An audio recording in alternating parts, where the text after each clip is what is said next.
Oi, gente, tudo bem? Voltei finalmente para encerrar o nosso projeto Lendo Yaya Garcia. Primeiro, eu quero agradecer a todo mundo que me acompanhou nesse projeto. Foi muito bacana poder trocar ideia com vocês ao longo da leitura. Apesar que eu estava parada esses dias por conta de um probleminha de saúde que eu tive que adiar o final em 2 semanas, mas eu tô aqui hoje para concluir. E eu sei que algumas pessoas me aguardaram aí para voltar a ler junto comigo o final do Yaya Garcia. Então vamos lá, né? Vamos fechar esse livro incrível. Eu gostei muito desse livro, gente. Vocês viram a minha empolgação no final do último vídeo, quando eu concluí o 10º capítulo, que foi um capítulo para mim marcante na obra do Machado. Eu acho que eu vou retornar várias vezes nesse capítulo para relê-lo e poder vivenciar essa experiência super bacana de ver o Machado contando pra gente como a Yaya recebeu a notícia, ou pelo menos a sugestão, né? Ela imaginou ali naquele momento do suposto romance entre o Jorge e a Estela. Mas eu fiz a continuação da leitura dos capítulos e é sobre eles que eu quero falar aqui. O capítulo 11 nos apresenta Procópio Dias já realmente interessado em se casar com a Yaya. Só que o Procópio tem um probleminha lá, ele precisa viajar para a Argentina e ele deixa ao cargo de Jorge a incumbência de ir convencendo a Yaya, fazendo um jogo de cena ali para ele poder, quando voltar, pedir a Yaya em casamento. Só que aí a gente começa a conhecer uma Yaya que me surpreendeu muito, gente, assim, é muito mesmo. O Machado construiu e aprofundou essa personagem ao longo dos capítulos 11, 12, 13, 14, de uma tal forma que eu tive que dar uma parada para poder dar uma respirada, assim. E tem uma cena que para mim é clássica nesse livro também, que eu vou guardar para sempre para poder reler, que é a cena em que ela faz uma caricatura do Procópio Dias, enquanto a Estela e o Jorge ficam tentando convencê-la a se casar com ele. Gente, é muito engraçado, assim, mostra bem o espírito do Machado e como ele criou uma personagem rica em facetas, né? Rica em reações inesperadas. E eu acho que o final desse livro, daí até o final desse livro, a gente começa a entender que o Machado colocou os personagens nesse livro todos numa posição extremamente ambígua, tá? Então tem hora que eles falam uma coisa e agem de outra forma, ou pensam ou sentem um determinado sentimento dentro de uma situação, mas reagem de uma maneira muito imprevista para nós, leitores. E eu acho que isso é um pouco da intenção do Machado, criar um território muito desconfortável e instável para o leitor ir se surpreendendo conforme vai adiantando a narrativa, né? E a Yaya começa um jogo de sedução pesado pro lado de Jorge. Ela quer se vingar da madrasta e ao mesmo tempo conquistar o coração de Jorge. Só que ela não contava que ela ia acabar se envolvendo e se apaixonando pelo Jorge, e é isso que vai acontecendo, né?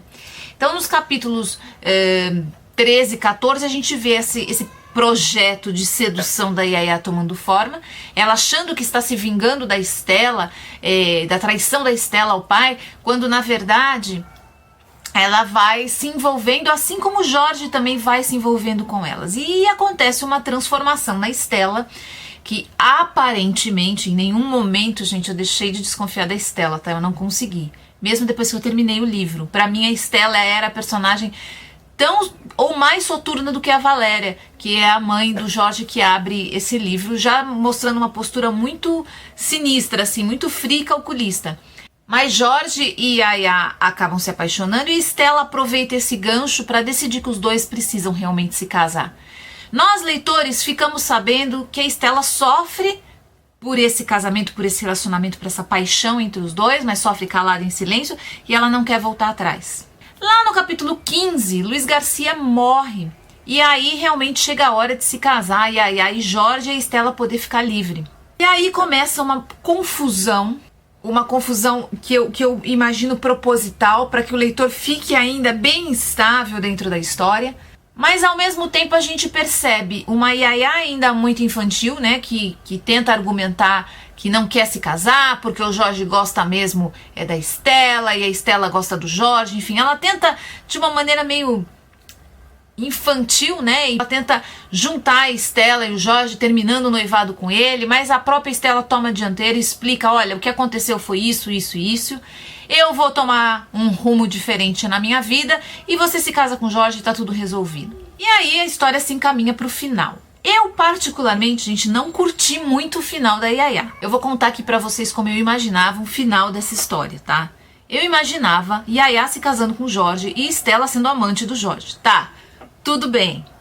Tudo bem, a gente tá falando de um romance que foi escrito em 1870 e pouco, entendeu? Não é uma ideia muito moderna para a época. Mas o Machado, em outras situações e em contos também, ele coloca essa possibilidade muito aberta, viu? Mas olha, o final em nada para mim diminuiu a grandeza com que ele desenvolveu esse livro e esses personagens, tá? O fato da Yaya ter se casado com o Jorge e serem relativamente felizes para sempre não é uma coisa muito machadiana, entendeu? Não é uma coisa que a gente vai ver muito dali pra frente. Nos contos a gente já não enxerga tanto assim. Apesar que ele sugere que eles se tornaram um casal aí comum, né? Um casal vulgar, vamos dizer, nesse sentido, sem nada de muito especial. Estela também vai trabalhar em outra cidade, toma um outro rumo, vai virar uma mulher com uma vida profissional ativa, enfim, o que também não era uma coisa extremamente comum na época. Mas eu esperava um final um pouco mais turbulento nesse sentido, tá? Mas tudo bem, aí são as expectativas que eu criei, ótimo. Eu não costumo ser uma leitora muito fácil com finais de livros, tá? Eu sempre arrumo alguma coisa pra reclamar. Mas, gente, Yaya Garcia, pra mim foi uma surpresa incrível, porque o livro é cheio de reviravoltas, ele é cheio de mistérios. Você não consegue criar confiança e nem laço com nenhum personagem, e isso parece ser uma intenção do escritor mesmo. Aliás, no final da história eu já estava desconfiando do narrador, é um narrador em que você não vai confiar também, porque ao mesmo tempo que ele descreve os sentimentos dos personagens, ele cria uma narrativa completamente diferente daquilo que é o aguardado. É um pequeno quebra-cabeça psicológico, vamos dizer. Ele não fala tudo a respeito dos personagens, ele não revela tudo, mas as ações, os comportamentos vão guiando o leitor até conclusões próprias, né? Ele já começa a apresentar esse universo dele realista pra gente com muita firmeza. Aqui os personagens, nenhum é santo, nenhum é bacana só, nenhum é 100% sincero e nem muito correto no que faz. Então isso já é uma característica muito realista. E ele consegue fechar todos os pontos dessa história sem deixar nada em aberto, que no começo parecia ser uma coisa bem impossível, tá? Então é uma leitura que eu super recomendo, que vale muito a pena ser lido, gente. Foi muito bacana poder fazer essa leitura com vocês, dividir com vocês essas emoções todas que a Yaya trouxe. Vamos agora para Memórias Póstumas de Brás Cubas. Eu ainda vou terminar, antes de começar a ler Memórias Póstumas, Histórias Sem Datas, do livro de conto do Machado, que eu não consegui terminar. E aí eu volto mais pra frente para falar com vocês sobre as outras obras do Machado, tá bom? Gente, super obrigada pela companhia, obrigada por acompanhar o canal também. Até o próximo vídeo, onde eu vou falar sobre mais um livro que eu li, tá? Tchau, gente, até mais!